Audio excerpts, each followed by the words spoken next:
Hello and welcome to the first live results show of the theme week. Technically, Peace, Love, and Idol episode 9, but it's going to be a quick video, so I don't even like to call it episode 9. I just called it the results. So I had to work tonight, so I got home late and popped it on about 10 o'clock. And gotta give it to the American Idol folks. They know how to keep you in suspense for an hour. Thank God I DVR'd it. I would have been wanting to choke myself if I was watching in real time. And just so I know, is America on crack? Just wondering. So we open the show with the usual jibber jabber and announcements and blah blah blah blah blah. And of course, we are going to have 2 musical guests, and the beauty of DVR is that I don't have to watch them. Get right down to the nitty gritty. And that's what I'm going to do here, because after a 47-minute video yesterday, I'm sure you're more than sick of hearing me drone on about American Idol. So, as we know, I didn't realize that we were going to have a bottom 3 girls, a bottom 3 boys, and then pick the lowest. I thought it was just going to be, I don't know why, I thought they were going to do it easy and just have the bottom and the bottom. But so we're looking for the bottom 3 girls and the bottom 3 boys, and from that, we're getting our lowest boy and our lowest girl, and it's up to the judges. So, after all the jibber jabber was through, Ryan brings down Jessica, Holly, and Elise, and we watch refresher clips from last night in case you who would watch the results had you not watched last night? Oh, maybe I'll just watch the American Idol results show tonight. I don't think so. But anyway, we got to hear Jimmy Iovine's comments, and he's mean as always, and I rarely agree with him. I had the same problem with L.A. Reid during X Factor. For being one of the biggest producers on the planet, you sure say some fucked up things. Pardon my French. Anyway, in seeing that group, it was fairly obvious of who was going to be in the bottom 3, and of course, as we came to find out, Elise was in the bottom 3, and Holly and Jessica were safe, which, going by performances last night, was only fair. I did vote for Elise until my fingers fell off, but apparently that was not good enough. So then Ryan brought down Colton, Jermaine, and Heejun. And I just had a feeling that I was not going to be happy. As we all know, I think Heejun is the weakest boy in the competition. So of course I was, not rooting for him to be in the bottom, but, thinking he was going to be in the bottom. And does Ryan know that I'm in love with Colton? Because again, this week he needs to say whatever, twist the words around so it makes me feel like he's going to be in the bottom. But he was safe. And then the first surprise of the night, or not really, because America is, I don't know. Heejun is safe and Jermaine is in the bottom. Based on yesterday's performances, not a good look. I'm just not a fan of Heejun. It's just weak. He can sing, and he might be the best, the best out of another given group of 13 singers. But in this given group of 13 singers, he is the weakest. Point blank.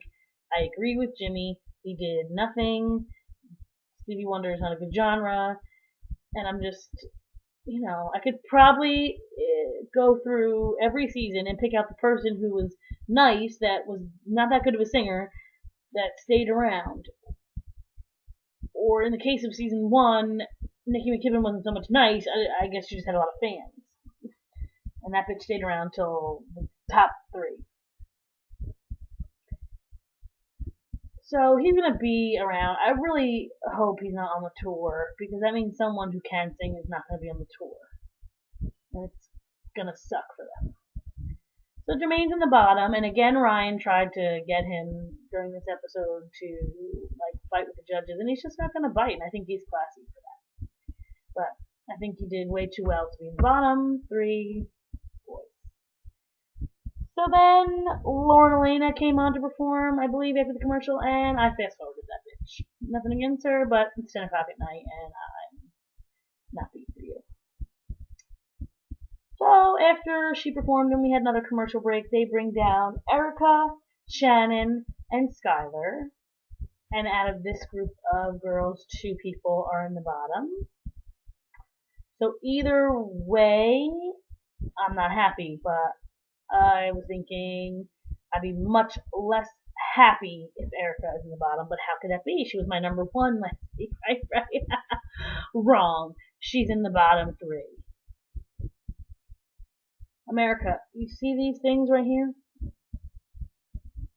They're called ears. Open them up, put a Q-tip in there, something. Because that bitch can sing. So good. Bottom 3. I voted for her too. I guess voting for me this year is bad luck because I never ever ever used to vote.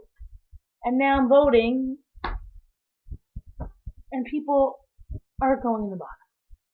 So then I was like, whoa.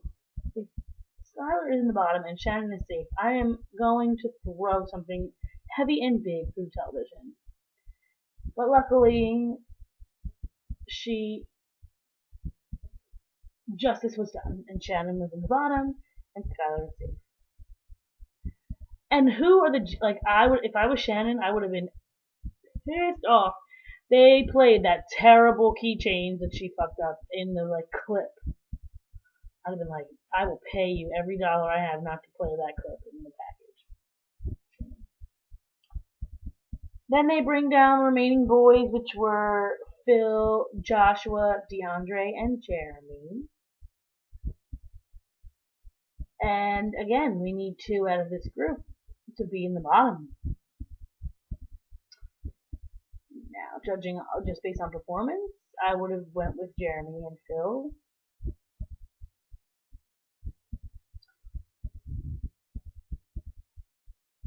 But America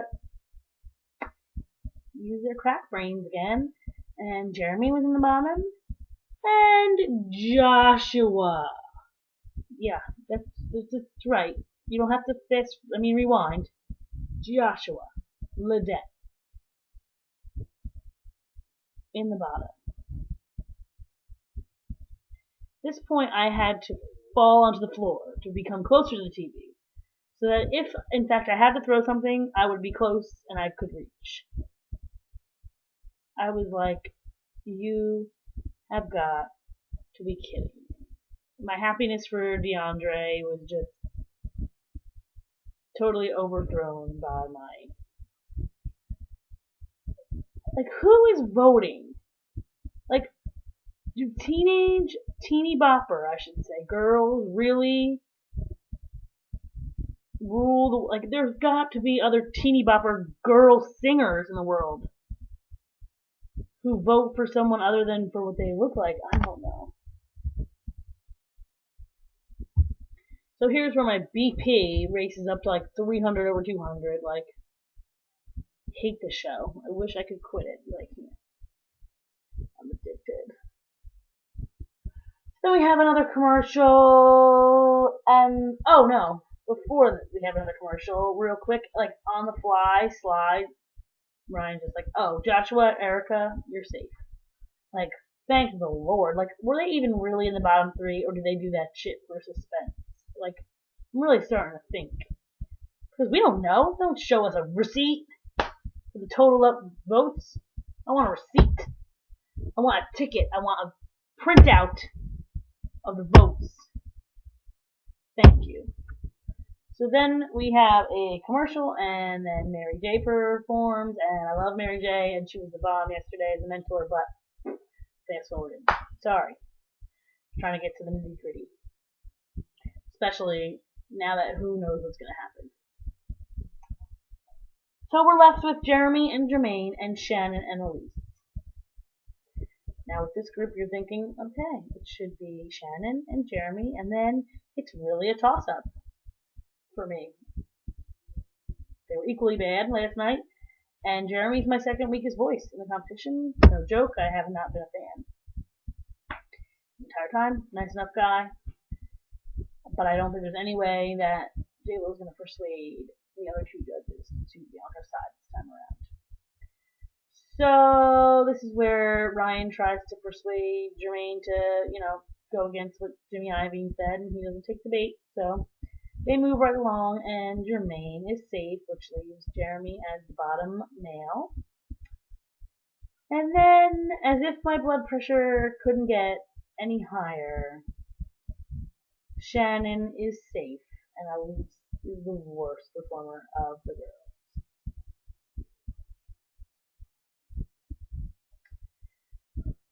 I was mad, but I have to admit that I wasn't sweating it, because at this point I'm like, alright, JLo likes Jeremy, but they're not gonna send Elise home. They like Elise. She likes Elise chances of winning this competition better than she likes Jeremy's niceness. You know what I mean? And Steven already, they went to Steven. Ryan asked him, like, who out of the four did he think was going home? And he said Jeremy. So you already know he's on the Elise train. So they went to another commercial for them to deliberate. And they came back, and all was right with the world, and my BP went down because they saved Elise.